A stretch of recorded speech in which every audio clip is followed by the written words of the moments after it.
नमस्कार, डेली 24 भारत देख रहे हैं आप। मैं हूं आपके साथ साहिल धुलिया। बुलेटिन की शुरुआत करेंगे।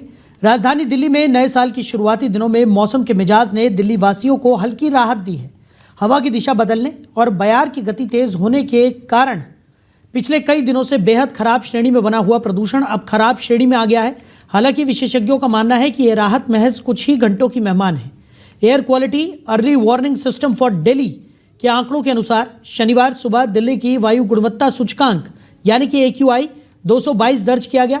हवा की रफ्तार बढ़ने से वातावरण में मौजूद प्रदूषक कणों के छंटने में मदद मिली है। केंद्रीय प्रदूषण नियंत्रण बोर्ड का कहना है कि रविवार तक स्थिति इसी तरह की बनी रहेगी। वहीं राहत की खबरों के बीच CPCB ने एक चिंताजनक पूर्वानुमान भी जारी किया है। सोमवार से हवा की गति एक बार फिर धीमी पड़ने की आशंका है। 5 जनवरी यानी कि सोमवार से दिल्ली की हवा दोबारा बेहद खराब श्रेणी में पहुंच सकती है, जिससे स्मॉग की चादर गहरी हो जाएगी। तो खबर पर ज्यादा जानकारी के साथ हमारे सहयोगी अरबाज हमारे साथ जुड़ गए।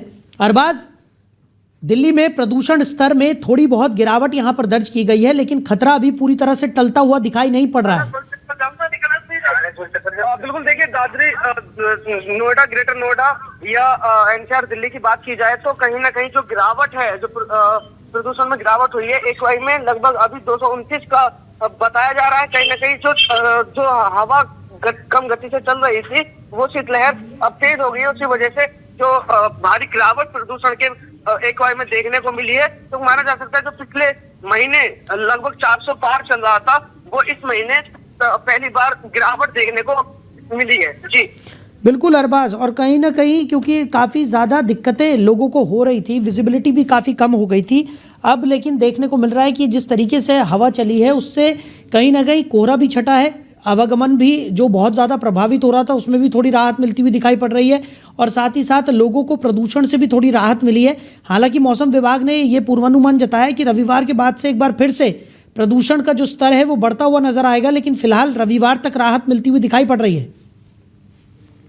बिल्कुल साहिल, देखिए कहीं ना कहीं बात आपने सही कही कि जो कोहरा है उस पर भी गिरावट देखने को मिली है। कहीं ना कहीं जो 2 दिन से लगातार मौसम बिल्कुल साफ नजर आ रहा है। आप दूर तक बिल्डिंगें जो है उनको देख सकते हैं, और कहीं ना कहीं जो हवा की गति थी वो तेज चल रही है। रात को, हाँ, शाम होते होते रात को लगभग थोड़ा बहुत कोहरा हो जाता है, जिसको लेकर अभी भी पुलिस प्रशासन या ट्रैफिक पुलिस लगातार पैम्पलेट जेवर एयरपोर्ट की बात की जाए उससे पहले जेवर टोल प्लाजा है, कहीं ना कहीं वहां भी जो यात्री हैं उनको पैम्पलेट दी जा रही है, उनको गाड़ियों पर सुरक्षा दी जा रही है।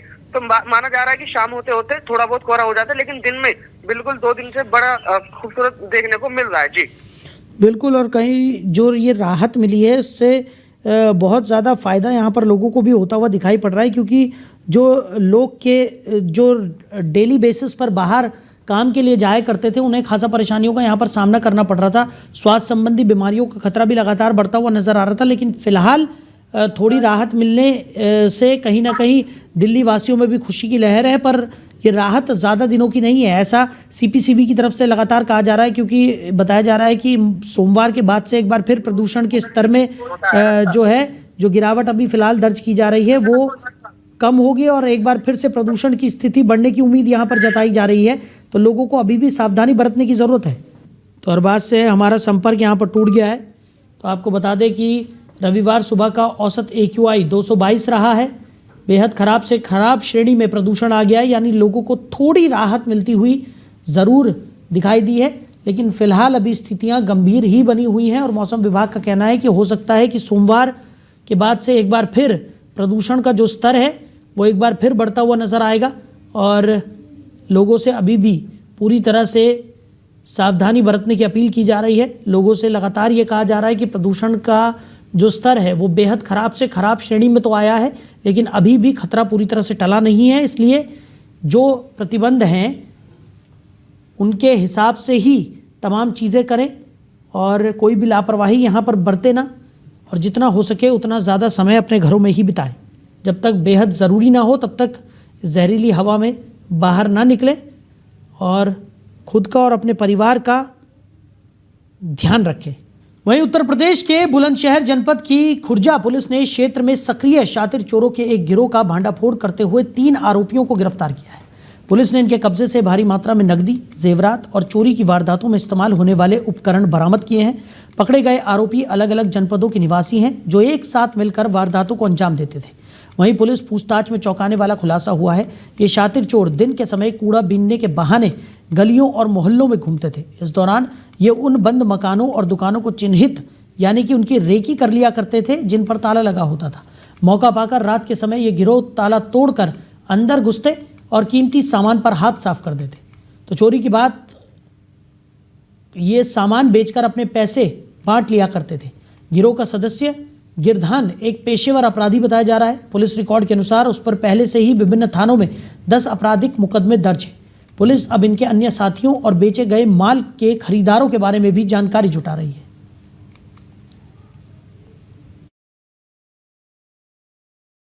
ये कौन सी घटना का अनावरण किया जा रहा है? ये एसएसपी बुलंदशहर महोदय के निर्देशन में थाना खुर्जानगर पुलिस के द्वारा चोरी की, नकबजनी की 2 घटनाओं का सफल अनावरण कल किया गया है। इसके संबंध में 12 सितंबर को खुर्जा जंक्शन चौकी क्षेत्र में एक सरिया की दुकान पर, आयरन स्टोर पर एक नकबजनी हुई थी, जिसमें उनके द्वारा उनके कुछ करीब 1 हफ्ते का कलेक्शन जाना बताया गया था।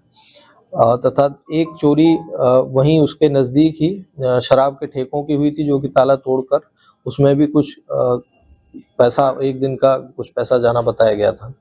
इसके संबंध में लगातार प्रयास के बाद खुर्जानगर पुलिस को ये सफलता मिली है कि खुर्जा जंक्शन के पास ही कुछ लोग कूड़ा बीनने वाले बनकर रह रहे थे तथा वो कूड़ा बीनने के बहाने वहाँ आसपास के क्षेत्र की रैकी करते थे तथा जो मुफीद जगह उन्हें लगती थी कि यहाँ पर घटना की जा सकती है, वहाँ पर रात को कूमर लगाकर या ताला तोड़कर नकबजनी चोरी की घटना को अंजाम देते थे। इसमें 3 लोगों को गिरफ्तार किया गया है, जिसमें से एक गिरधान है, ये थाना पसगवां जनपद खीरी का रहने वाले हैं। एक पातीराम है, यह भी पसगवां जनपद खीरी का, ये दोनों भाई हैं। और इनका एक दामाद है सोनू, ये जनपद शाहजहाँपुर के थाना निगोही का रहने वाला है। इन तीनों के पास से 70,700 रुपये और 878 ग्राम सफ़ेद धातु और नकब लगाने का सामान, सब्बल वगैरह ये बरामद हुआ है। इनका अच्छा खासा आपराधिक इतिहास है। गिरधान के ऊपर लूट, चोरी, नकबजनी में 10 मुकदमे पूर्व में दर्ज हैं। सोनू के ऊपर भी 3-3, 4-4 मुकदमे चोरी, नकबजनी सभी के ऊपर दर्ज हैं। ये कौन सी घटना का अनावरण किया जा रहा है? ये एसएसपी बुलंदशहर। वहीं पूर्वी दिल्ली के थाना मयूर विहार क्षेत्र के त्रिलोकपुरी इलाके से एक हृदय विदारक घटना सामने आई है। यहाँ के 32 ब्लॉक में एक युवक ने फांसी लगाकर अपनी जीवन लीला को खत्म कर लिया। युवक का शव सार्वजनिक स्थान पर एक पेड़ से लटका हुआ मिला है और पूरे इलाके में सनसनी फैल गई है। घटना की जानकारी मिलते ही स्थानीय लोगों की भारी भीड़ जमा हो गई, जिसके बाद पुलिस को सूचना दी गई। मयूर विहार थाना पुलिस तुरंत मौके पर पहुंची और घटनास्थल का मुआयना किया। पुलिस ने शव को पेड़ से उतरवाकर अपने कब्जे में लिया और कानूनी औपचारिकताएं पूरी करने के बाद पोस्टमार्टम के लिए भेज दिया गया। अभी तक युवक द्वारा उठाए गए इस आत्मघाती कदम के पीछे के कारणों का पता नहीं चल पाया है। पुलिस घटनास्थल के आसपास रहने वाले लोगों और युवकों के परिजनों से पूछताछ कर रही है ताकि यह स्पष्ट हो सके कि युवक किसी मानसिक तनाव या निजी परेशानी से तो नहीं जूझ रहा था। वहीं ग्रेटर नोएडा पुलिस ने अपराध और अपराधियों के खिलाफ चलाए जा रहे अभियान के तहत एक बड़ी सफलता हासिल की है। आपको बता दें कि थाना इकोटेक 3 पुलिस और शातिर लुटेरों के बीच हुई मुठभेड़ में एक बदमाश को घायल अवस्था में गिरफ्तार किया गया है। यह बदमाश राहगीरों की आंखों में मिर्ची झोंककर उनसे लूटपाट करने का काम करता था। पुलिस टीम थाना क्षेत्र में संदिग्ध वाहनों और व्यक्तियों की चेकिंग कर रही थी। इसी दौरान एक संदिग्ध व्यक्ति को रुकने का इशारा किया गया, लेकिन उसने पुलिस टीम पर फायरिंग कर भागने की कोशिश की। जवाबी कार्रवाई में पुलिस द्वारा चलाई गई गोली बदमाश के पैर में लगी, जिससे वो घायल होकर गिर पड़ा। पुलिस ने उसे तुरंत हिरासत में लेकर इलाज के लिए नज़दीकी अस्पताल भेजा है। पुलिस पूछताछ में सामने आया है कि ये बदमाश बेहद खतरनाक और शातिर तरीके से लूट को अंजाम देता था। इसके निशाने पर अक्सर सुनसान रास्तों से गुजरने वाले राहगीर होते थे। पुलिस ने बदमाश के कब्जे से लूट का सामान, अवैध हथियार और कारतूस, साथ ही वारदात में इस्तेमाल होने वाला मिर्ची पाउडर भी बरामद किया है।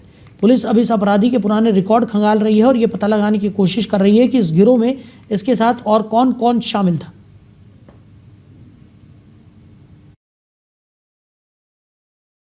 आज शाम को थाना इकोटेक पुलिस और एक बदमाश के बीच मुठभेड़ हुई है। शाम में पुलिस द्वारा चेकिंग की जा रही थी।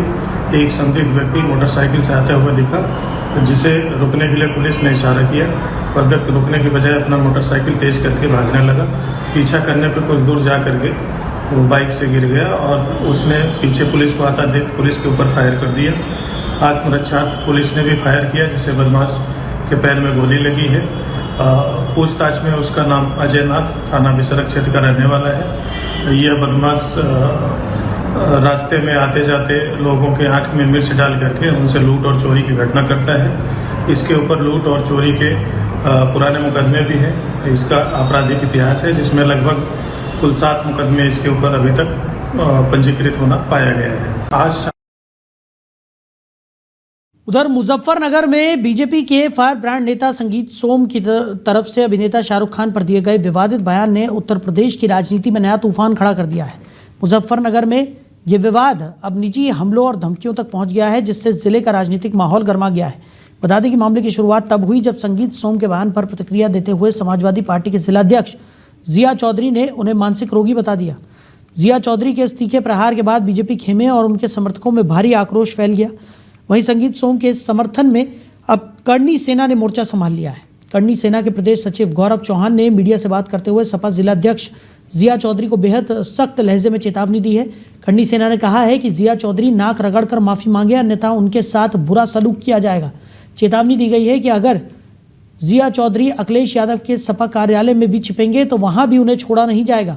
प्रदेश सचिव गौरव चौहान ने विवादित बयान देते हुए यहां तक कह दिया कि अगर माफी नहीं मांगी गई तो मुजफ्फरनगर में 2013 जैसे हालात दोबारा पैदा हो सकते हैं। करनी सेना के इस उग्र बयान और जहां फंसेगा वहीं पिटाई होगी जैसी धमकियों के बाद इलाके में तनावपूर्ण स्थितियां बनी हुई हैं। राजनीतिक गलियारों में इस बात की चर्चा है कि क्या एक फिल्म अभिनेता और नेता के बीच शुरू हुआ विवाद जिले की शांति व्यवस्था को प्रभावित कर सकता है। जिया चौधरी नाम है उसका, वो वही दंगाई है जिसने 2013 में मुसलमानों को बढ़ावा दिया था आजम खां के साथ मिलकर।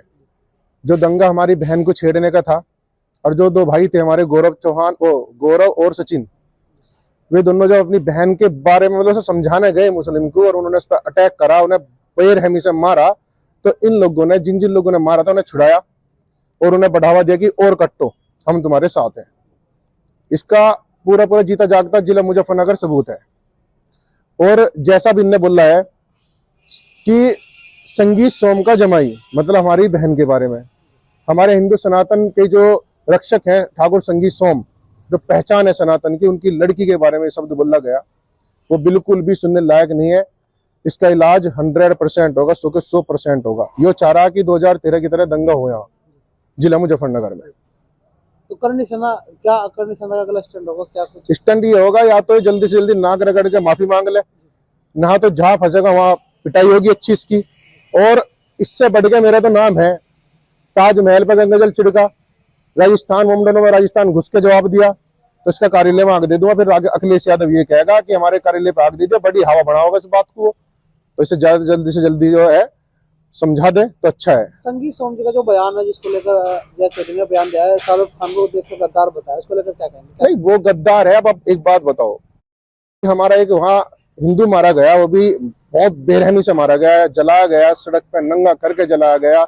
उससे पहले भी वहां बहुत कांड हो चुके थे, अभी कुछ महीने पहले भी कांड हुए थे। तो उसे ना देखते हुए उसने, शाहरुख खान ने उसे 9 करोड़ में खरीदा। अब आप खुद बताओ, जो लोग हमारे हिंदुओं पर अत्याचार कर रहे और उन्हें हमें पैसों की सहायता उनकी हम कर रहे, अर्थव्यवस्था से मजबूत कर रहे, तो वो और मारेगा, ठीक है ना। और उनका साहस बढ़ेगा कि भाई भारत में तो कुछ हो नहीं रहा, जो हिंदुओं का देश है वहां तो कुछ दिक्कत हो नहीं रही, वहां कोई फर्क नहीं पड़ रहा, क्योंकि हिंदू पैसा दे रहे। हिंदू सोचेंगे ना, वे मुसलमान नहीं मानने के जरिए सोचेंगे कि ये सनातन ही इनके वो कर रहे, सहायता कर रहे अर्थव्यवस्था से, हमारे भारत का जो नाम खराब कर रहे हैं लोग। तो सही कहा, वो गद्दार है, बहुत बेकार है वो मामला। उसने पहले भी कहा था मैं सुरक्षित नहीं हूँ। तो इसी खबर पर ज़्यादा जानकारी के साथ हमारे सहयोगी कुलदीप हमारे साथ जुड़ गए हैं। कुलदीप, क्या कुछ निकलकर सामने आ रहा है पूरे मामले में? जिस तरीके से संगीत सोम ने शाहरुख खान के ऊपर एक बयान दिया और उसके बाद अब इस पूरे मामले में कहीं ना कहीं बहुत ज़्यादा विवाद देखने को मिल रहा है, राजनीति में भी महासंग्राम यहाँ पर देखने को मिल रहा है, और अब करनी सेना भी संगीत सोम के समर्थन में उतर आई है। देखिए, मैं आपको बताना चाहूंगा, संगीत सोम द्वारा कुछ दिनों पहले शाहरुख खान पर बयान दिया गया था, जिस पर पाकिस्तान की मदद करने का आरोप लगाया था। वहीं उसी के बाद जो समाजवादी पार्टी के जिलाध्यक्ष है जिया चौधरी, उन्होंने संगीत सोम के जो बयान दिया था उस पर पलटवार करते हुए उन्होंने भी संगीत सोम पर गंभीर आरोप लगाए थे। और उसके साथ साथ जब उन्हें मानसिक रोगी बताया तो जो करणी सेना के उत्तर प्रदेश के सचिव है गौरव चौहान, उन्होंने उन्हें एक वीडियो वायरल कर उन्हें उनके ही जो कार्यालय है समाजवादी पार्टी का कार्यालय, उन पर कार्यालय पर मारपीट व अपने बयान वापस लेने की बात कही थी। वही जिसके बाद जो है जो समाजवादी पार्टी के जो जिलाध्यक्ष है जिया चौधरी भी अपने कार्यालय पे थे और किसी कार्यक्रम के दौरान कैंडल मार्च निकाल रहे थे। वहीं कैंडल मार्च समाप्त होने के बाद जो करणी सेना के प्रदेश सचिव है गौरव चौहान आए और उनके कार्यालय पर पहुंचे और वहां पर उनके साथ मारपीट और धक्का मुक्की करने लगे।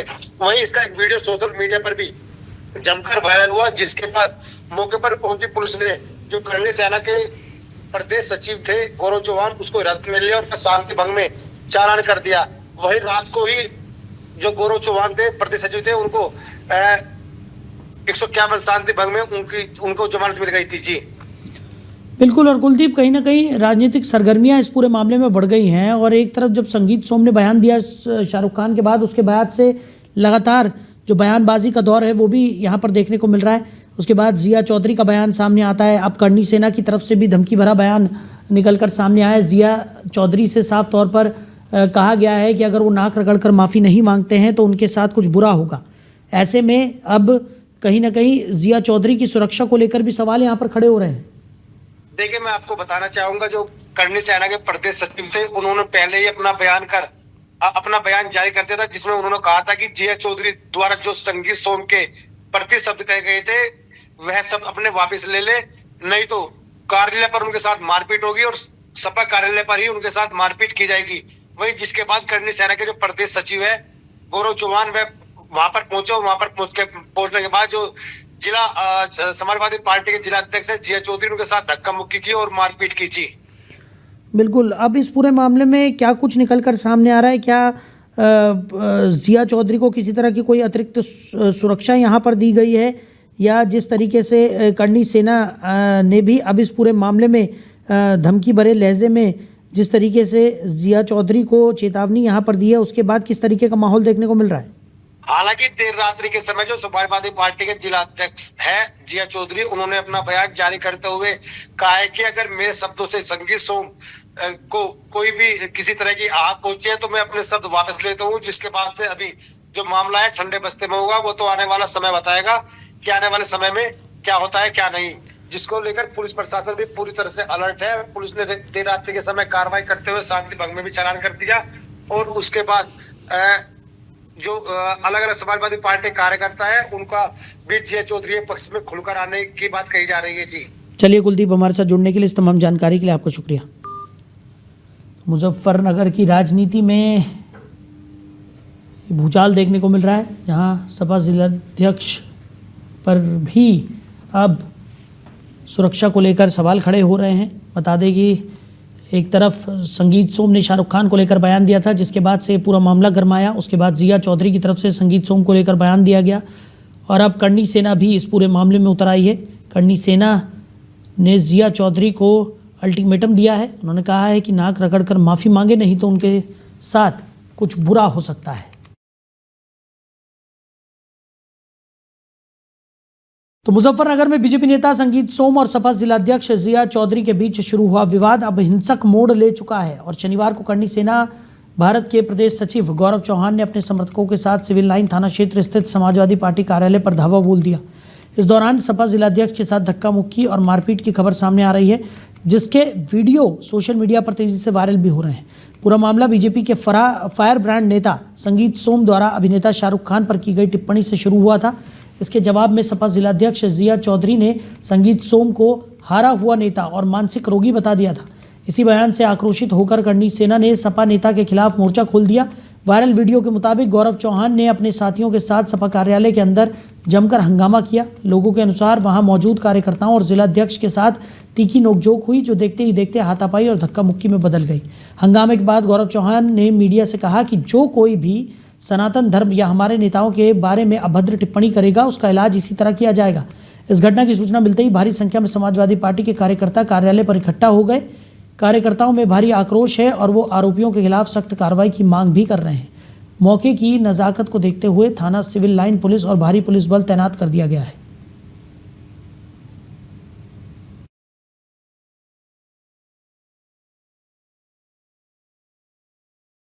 उधर नोएडा प्राधिकरण की बहुप्रतीक्षित 221वीं बोर्ड बैठक आज आयोजित होने जा रही है। उत्तर प्रदेश शासन के वरिष्ठ अधिकारी और प्राधिकरण के चेयरमैन दीपक कुमार की अध्यक्षता में होने वाली इस बैठक में शहर के विकास से जुड़े कई अहम प्रस्तावों पर मुहर लग सकती है। इस बैठक में कुल 19 प्रस्ताव पटल पर रखे जाएंगे, जिनमें शहर की स्वच्छता, बिल्डर बायर विवाद और किसानों की समस्याओं का समाधान मुख्य एजेंडा रहेगा। शहर की सफाई व्यवस्था को बेहतर बनाने के लिए नोएडा के 16 छोटे और बड़े गंदे नालों की सफाई हेतु STP यानी कि सीवेज ट्रीटमेंट प्लांट लगाए जाने का प्रस्ताव रखा जाएगा। इससे नालों का पानी साफ होकर ही आगे बढ़ेगा, जिससे पर्यावरण और स्वच्छता को मजबूती मिलेगी। बैठक में अमिताभ कांत समिति की सिफारिशों के तहत बिल्डरों को मिलने वाले लाभ की समय सीमा को दोबारा खोलने का प्रस्ताव रखा जाएगा। पिछले 2 वर्षों में इस समिति की सिफारिशों के चलते प्राधिकरण को करीब 800 करोड़ रुपए से ज़्यादा का बकाया मिला है।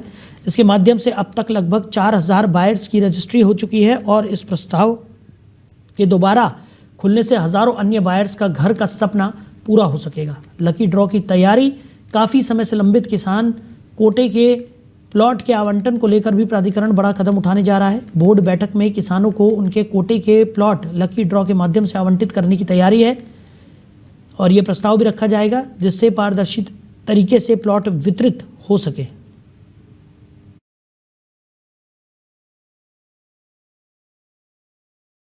वहीं नए साल 2026 का स्वागत नोएडा और ग्रेटर नोएडा के लोगों ने बेहद शाही अंदाज में किया। जश्न का खुमार कुछ ऐसा रहा कि शराब की बिक्री ने पिछले सभी रिकॉर्ड्स ध्वस्त कर दिए। आंकड़ों के मानिए तो महज 2 दिनों के अंदर जिले के लोगों ने करोड़ों रुपए की शराब खरीदकर सरकारी खजाने को जबरदस्त राजस्व पहुंचाया है।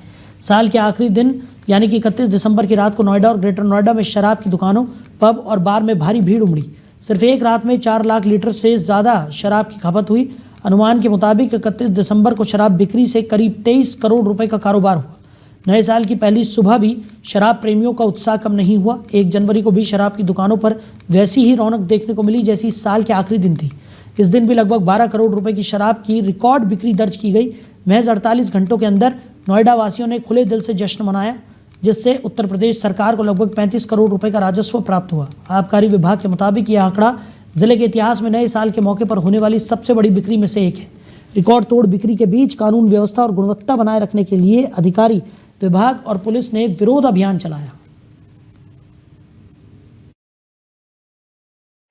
अभी जो हमारे पास आंकड़े आए हैं उसमें वर्ष के अंत में 30 तारीख को और 31 तारीख को लगभग 34 से 35 करोड़ रुपए की लिकर की बिक्री का रिकॉर्ड आया है और इसमें हम लोगों को लगभग 24-25 करोड़ रुपए का राजस्व मिलेगा। शासन के द्वारा 24 तारीख और 25 तारीख में और 30 तारीख और 31 तारीख में 1-1 घंटे दुकानों की टाइमिंग बढ़ाई गई थी, जिसके कारण भी हमारे राजस्व में वृद्धि हुई है। जो शराब की बिक्री हुई है उसका अनुमानतः वो लगभग 4 से 4.5 लाख लीटर की बिक्री आई। अभी जो हमारे पास आंकड़े आए हैं उसमें वर्ष के अंत में 30। उधर नोएडा पुलिस ने नए साल के अवसर पर शहरवासियों को एक अनूठा तोहफा दिया है। पुलिस की सर्विलांस और स्थानीय टीम ने गुम हुए 77 मोबाइल फोन बरामद कर उनके असली मालिकों को सौंप दिए हैं। बरामद किए गए मोबाइल फोन्स की बाजार में कुल कीमत लगभग 25 लाख रुपए आंकी गई है। वहीं नोएडा की एडिशनल DCP श्वेता गोयल ने एक प्रेस कॉन्फ्रेंस के दौरान इस उपलब्धि की जानकारी दी। उन्होंने बताया कि पुलिस कमिश्नरेट द्वारा खोए हुए मोबाइलों को खोजने के लिए एक विशेष अभियान चलाया जा रहा था। इसी के तहत पुलिस ने तकनीक और कड़ी मेहनत के बल पर 77 फोन ट्रैक किए। पुलिस के अनुसार मोबाइल बरामदगी के मामले में 2 थानों का प्रदर्शन सबसे शानदार रहा। पुलिस मुख्यालय पर आयोजित कार्यक्रम में लगभग 50 मोबाइल फोन मालिकों को बुलाकर उनके फोन वापस किए गए। अपना कीमती फोन और उसमें मौजूद डेटा वापस पाकर लोगों की खुशी का ठिकाना नहीं रहा। कई लोगों ने बताया कि उन्हें उम्मीद नहीं थी कि उनका फोन कभी वापस मिलेगा। मोबाइल वापस पाकर सभी मालिकों ने नोएडा पुलिस का आभार व्यक्त किया और धन्यवाद बोला। लोगों ने पुलिस के इस मानवीय चेहरे और कार्यकुशलता की जमकर सराहना भी की। Commissioner of police Gautam Buddha Nagar ma'am के निर्देशन में नोएडा जोन की पुलिस द्वारा एक अभियान चलाया गया था, जिसमें विगत महीनों में खोए हुए फोन्स को सर्विलांस की मदद से ट्रेस किया गया है उनको रिकवर किया गया है और उनके ओरिजिनल मालिकों को लौटाया गया है। इस पूरे प्रकरण में सबसे ज्यादा जो रिकवरी है वो थाना 39 और थाना 49 द्वारा की गई है। करीब 77 फोन्स रिकवर किए गए हैं और आज 50 से अधिक फोन्स के मालिक यहाँ पे उपस्थित हैं अपने फोन्स को वापस ले जाने के लिए। अनुमानित कीमत कुल रिकवरी की 25 लाख से अधिक होगी। आज ये फोन्स लौटाए जा रहे हैं और आगे आने वाले दिनों में जो लोग आज यहाँ नहीं आ पाए हैं वो अपने फोन्स को ले जाएंगे। कमिश्नर उधर दिल्ली मेरठ एक्सप्रेसवे पर शुक्रवार सुबह एक भीषण सड़क हादसा होने से हड़कंप मच गया। एक तेज रफ्तार होंडा एलिवेट कार अनियंत्रित होकर डिवाइडर से जा टकराई और सड़क पर ही पलट गई। गनीमत यह रही कि कार में मौजूद चालक को मामूली चोटें आई है और उसकी जान बाल बाल बच गई। यातायात पुलिस से मिली जानकारी के अनुसार शुक्रवार सुबह करीब 10 बजे एक होंडा एलिवेट कार दिल्ली से मेरठ की ओर जा रही थी। जैसे ही car ABES college Vijaynagar side के सामने पहुंची, चालक ने अचानक नियंत्रण खो दिया। तेज रफ्तार होने के कारण कार डिवाइडर से टकरा गई और पलट गई। हादसे के बाद एक्सप्रेसवे पर वाहनों की रफ्तार थम गई और देखते ही देखते जाम की स्थिति पैदा हो गई। सूचना मिलते ही NHAI की टीम मौके पर पहुंची और क्रेन की मदद से दुर्घटनाग्रस्त कार को एक्सप्रेसवे से हटाकर किनारे किया गया, जिसके बाद यातायात सामान्य हो सका। हादसे के वक्त कार में सिर्फ चालक मौजूद था। एयरबैग्स खुलने या कम तीव्रता की टक्कर के कारण चालक को केवल मामूली खरोंच आई है। ACAP विजयनगर ने बताया कि इस संबंध में चालक की ओर से पुलिस को कोई लिखित सूचना या शिकायत नहीं दी गई है। प्राथमिक तौर पर हादसा ओवर स्पीड या अचानक ध्यान भटकने के कारण माना जा रहा है। वहीं उत्तर प्रदेश के परिवहन विभाग को आधुनिक और सशक्त बनाने के लिए सरकार जहां पानी की तरह पैसा बहा रही है, वहीं बुलंदशहर से आई एक तस्वीर ने विभाग की साख पर बट्टा लगा दिया है। यहाँ सरकारी रोडवेज के पुराने बस स्टैंड स्थित कार्यालय को एक वीडियो सोशल मीडिया पर तेजी से वायरल हो रहा है, जिसमें अनुबंधित बसों के मालिक सरकारी दफ्तर के अंदर बैठकर शराब पीते नजर आ रहे हैं। वायरल वीडियो में साफ देखा जा सकता है कि जिस कार्यालय का उपयोग जनता की सुविधा और परिवहन संचालन के लिए होना चाहिए, वहां शाम ढलते ही नियमों की धज्जियां उड़ाई जा रही हैं। करोड़ों की लागत से बने इस सरकारी भवन में बस मालिक बिना किसी डर के टेबल पर जाम छलका रहे हैं। कार्यालय के अंदर शराब की बोतलें और चखना रखा हुआ है, जो विभाग की सुरक्षा और अनुशासन पर गंभीर सवालिया निशान लगाता है। यह घटना उस कार्यालय का है जहां दिन भर यात्रियों की समस्याओं का निपटारा और बसों का रूट चार्ट तय होता था। तो स्थानीय लोगों और यात्रियों में इस बात को लेकर भारी आक्रोश है कि सरकारी संपत्ति का इस्तेमाल नशेबाजी के लिए किया जा रहा है। सवाल यह भी उठ रहा है कि क्या विभागीय अधिकारियों की मिलीभगत या ढिलाई की वजह से दफ्तर को शराब का अड्डा बना लिया गया है। तो फिलहाल इस बुलेटिन में मेरे साथ इतना ही। आप बने रहिए। नमस्कार।